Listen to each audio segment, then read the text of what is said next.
जदयू के वरिष्ठ नेता शिवशंकर ठाकुर जी से कि आप वरिष्ठ नेता हम लोग के हमारे जयनगर के अध्यक्ष मनोज सिंह जी से आग्रह हम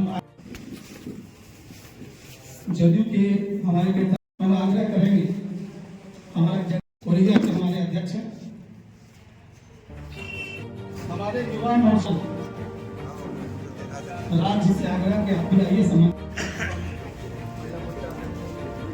अध्यक्ष मूल्य है जयनगर दक्षिणी मंडल आने होने वाले उपाध्यक्ष हमारे भाजपा के वरिष्ठ नेता मेरे भाई गंगा हम आग्रह करेंगे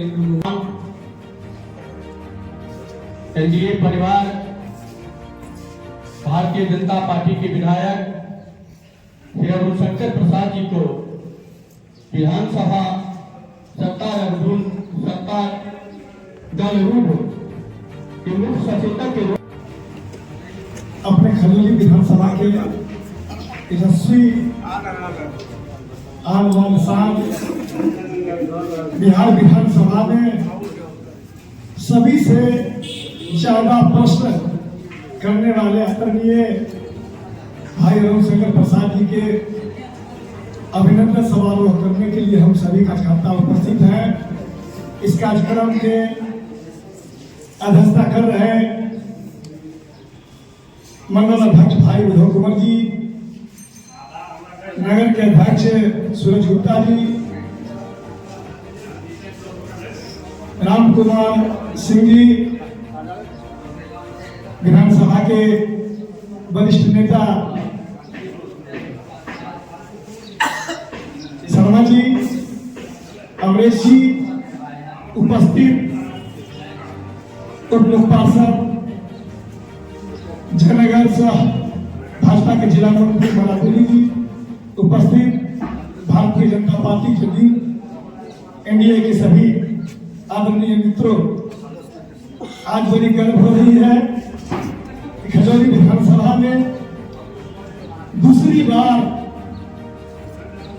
सत्ता पक्ष के सचेतक बनने का सौभाग्य प्राप्त हुआ है। आज हम सभी पुनः एक बार गौरवान्वित महसूस कर रहे हैं कि काम करने वाले को निश्चित रूप से संगठन और समाज और ऊपर वाले दिखते हैं। मेरे साथ भी यही हुआ है। कम शब्दों में आप सभी की तरफ से, खासकर नगर पंचायत के सभी मतदाता भाई बंधुओं की तरफ से बिहार सरकार के सचेतक खजौली के यशस्वी प्रधान विधायक जी को, बड़े भाई अरुण शंकर प्रसाद जी को हृदय से हाथ व्यक्त करते हुए अभिनंदन करते हैं। जय हिंद।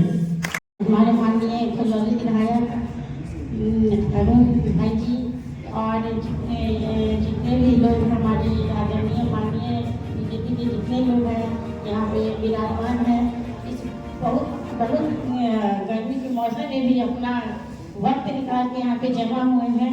एक खुशी जाहिर करने के लिए हमारे विधायक की पहली दूसरी बार सत्तारूढ़ सचेतक बनाए गए हैं। इसके लिए मैं भी अपने दिल की गहराई से बहुत बहुत शुभकामनाएं और बधाई देती हूँ। आज एक अवसर है कि आपने जिसे विधायक बनाया, एनडीए ने उसे सचेतक बनाकर लौटा। ये आप अगर विधायक न बनाते तो एनडीए उसे सचेतक भी नहीं बनाता। पहला अभिनंदन आपका है और एनडीए की ओर से इस खजौली विधानसभा क्षेत्र के सभी मतदाताओं का अभिनंदन है जिन्होंने एनडीए के टिकट पर भेजने के लिए उनका धन्यवाद करते हुए जिताकर आपने भेजा। इसलिए आपका आभार प्रकट करता हूं और अपने शीर्ष नेतृत्व को जिनके द्वारा टिकट देकर भेजा जाता है, जिनके द्वारा सचेतक या मंत्री बनाया जाता है, ऐसे हमारे आदरणीय जेपी नड्डा जी, आदरणीय अमित शाह जी, आदरणीय यशस्वी प्रधानमंत्री भारत के श्री नरेंद्र मोदी जी, हमारे आदरणीय मुख्यमंत्री जिनके नेतृत्व में बिहार 20 वर्षों से लगातार विकास कर रहा है, आदरणीय सम्राट चौधरी जी उप मुख्यमंत्री, आदरणीय विजय सिन्हा जी उप मुख्यमंत्री, ऐसे तमाम नेताओं के सहयोग से बिहार बढ़ रहा है और बढ़ नहीं रहा है, तेज गति से बढ़ रहा है। और मैं तो सदन में भी कहा था और यहाँ भी कहता हूँ कि भारत में अगर सबसे ज्यादा किसी का विकास दर है तो तेलंगाना के बाद बिहार का है, जो 14.5% का है, 14.5%। दुनिया के अंदर अगर जो मापदंड आया, दुनिया के सर्वे में जो आया कि भारत तेज गति से विकास करने वाला देश है और उसमें सबसे तेज गति से बिहार विकास कर रहा है, न केवल विकास कर रहा है बल्कि तेज गति से अगर किसी ने गरीबी कम किया है तो उस राज्य का नाम बिहार है। फल और सब्जी के मामले में हम आत्मनिर्भर हुए हैं, मछली के मामले में हम आत्मनिर्भर हो गए हैं। जो कभी हम आंध्रा से आयात करते थे, आज हम सरप्लस मछली दूसरे को भेज रहे हैं, भेजने की स्थिति में। तो इस तरह से कई मामले में बिहार अग्रणी भूमिका निभा रहा है। जहां महिला आरक्षण की बात देश में सबसे पहले बिहार ने प्रारंभ किया, 50% आरक्षण दिया। उस आरक्षण के पहले इस बिहार के अंदर महिला मुखिया नहीं होती थी। मैं तो मधुबनी का जिला अध्यक्ष था उस समय, 399 पंचायत में मुझे कहीं महिला मुखिया नहीं मिला। आपके नॉलेज में हो तो मुझे बता दीजिएगा, मैं तो कहीं नहीं देखा। उपचुनाव हुआ तो एक खोना से आशा देवी महिला मुखिया बन के आई, लेकिन आज ये कहते हुए हर्ष है कि 50% आरक्षण मिला, लेकिन 60% महिला की भागीदारी जनप्रतिनिधियों में है और पंचायत प्रतिनिधियों में। आज लोकसभा और विधानसभा में उनके आरक्षण की बात हुई है, बिल पारित हुआ है, आगे आने वाले दिनों में होने वाला है। ये बिहार की तरक्की है। बिहार में 35% महिला सिपाही देश में कहीं नहीं है, ये सिर्फ बिहार में है। और बिहार ही एक ऐसा राज्य है इस देश के अंदर जहां 35% महिला पुलिस कार्यरत है। मैं तो अपने भाषण में उस दिन लोक विधानसभा के अंदर तेजस्वी जी से कहा कि मैं जब चुनाव लड़ रहा था 90 में, तो आप बहुत बच्चे रहे हों और आपको ज्ञान नहीं है कि 90 से लेकर 2005 तक किस तरह से बिहार में लोग पीटते रहे, लूटते रहे, चीखते रहे, कोई सुनने वाला नहीं होता था। उस दिन को भी हमको इस चुनाव में बताना पड़ेगा। और कहीं न कहीं मैं जब राज्यपाल था तो उन्होंने लिख के दिया विधानसभा अध्यक्ष को कि मेरे बदले में, पहले जब मेरा नाम जब तक नहीं आया था तब तक उन्होंने लिख के दे दिया कि मेरे बदले में शाहीन बोलेंगे जो उनका सचेतक है। और जब हम को सरकार की ओर से बताया गया कि आपको ही धन्यवाद प्रस्ताव पर प्रस्ताव लाना है, राज्यपाल महोदय के अभिभाषण पर प्रस्ताव लाना है धन्यवाद ज्ञापन का, तो उस पर बोलते हुए जब मैंने 30 मिनट का भाषण हुआ तो उसी दिन तेजस्वी जी ने फिर लिख के दिया कि मैं खुद बोलूं। और वो खुद बोलने आए और ऐसा फंसे कि वो 1990 से 2005 को जस्टिफाइड करने में उनका पूरा समय चला गया। और नतीजा हुआ कि फिर से जहां हम लोग जिस पीठ पर उसको लाना चाहते थे खींच के, उस पीठ पर आ गए। और यही एनडीए कार्यकर्ताओं के लिए आगे आने वाले चुनाव में ये पिच होगा कि 1990 से 2005 की तुलना करो और 2005 से लेकर 2020 तक के बिहार की तुलना करो, पता चल जाएगा कि कौन श्रेष्ठ मुख्यमंत्री हुआ इस बिहार के अंदर।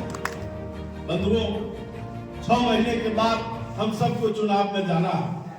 बिहार पर पूरे देश और दुनिया की नजर है, बिहार पर निगाहें टिकी है। तमिलनाडु का चुनाव होना है, कई राज्यों का चुनाव होना है, देख रहा है बिहार को, बिहार के बाद बंगाल का चुनाव होना है और सबकी दृष्टि बिहार पर टिकी हुई है। यहाँ चूंकि एनडीए परिवार के लोग बैठे हुए हैं, इसलिए ये कहने में कहीं दिक्कत नहीं है कि हम सबको कठिन परिश्रम करके इस बिहार को संवारना पड़ेगा। में काम प्रारंभ हुआ था, बिजली घर में कभी धोखे से आ जाती थी लोगों को, आज कोई घर नहीं है जहां 18 से 20 घंटे बिहार में बिजली न मिलता। आज हम खेत में बिजली की बात करते हैं। हम आज खेत के अंदर सिंचाई के लिए बिजली खोज रहे हैं कि किस बोरिंग पर हमारा कनेक्शन नहीं हुआ है, हम वहां चले। और 2020 से लेकर 25 में जो हमारी उपलब्धियां हैं, वो सबसे बड़ी उपलब्धि कृषि के क्षेत्र में सिंचाई और बाढ़ सुखाड़ के क्षेत्र में हुआ है कि आज कमला में 405 करोड़ का बराज बनकर तैयार हो रहा है, जिसके माध्यम से 30% सिंचाई में बढ़ोतरी होगी। सिंचाई की सुविधा 30% खेतों को सिंचाई और अतिरिक्त मिल सकेगा और उसके साथ साथ बाढ़ की समस्या से भी 25-30% उस बैराज के कारण निदान होने वाला। भारत सरकार ने 11,500 करोड़ की राशि बाढ़ नियंत्रण के लिए दिया है, कोसी के क्षेत्र के लिए दिया है, कोसी में काम के लिए दिया है। और उससे भी अधिक भारत सरकार ने कहा है, परसों तरसों हमारे अमित शाह जी आए हुए थे, सहकारिता गृह मंत्री, उन्होंने स्पष्ट घोषणा किया कि एनडीए की सरकार बनेगी, जो बनना तय है, और एनडीए की सरकार बनेगी तो बिहार से बाढ़ का नामो निशान मिटा कर छोड़ेंगे। इस पर भारत सरकार काम कर रही है और बिहार सरकार भी काम कर रही है। 405 करोड़ के बराज के साथ साथ जीवछ नदी, जो इसी खजौली विधानसभा के छपरारी गांव से निकलती है, महुआ एकडारा के बाद से, और उसको पुरानी कमला से लिंक करने के लिए 450 करोड़ रुपया बिहार सरकार ने अपने खजाने से दिया है और उस पर काम प्रारंभ होने वाला है। 178 करोड़ रुपया आपके चिर प्रतीक्षित मांग जो जयनगर का था, ओवर ब्रिज का, उसके लिए सरकार ने अलॉट कर दिया है। के माध्यम से देख रहे हैं तो सब्सक्राइब करेंगे, फेसबुक पेज के माध्यम से देख रहे हैं तो लाइक और फॉलो करना ना भूलेंगे। जुड़े रहें जोशी लाइव न्यूज़ के साथ। धन्यवाद।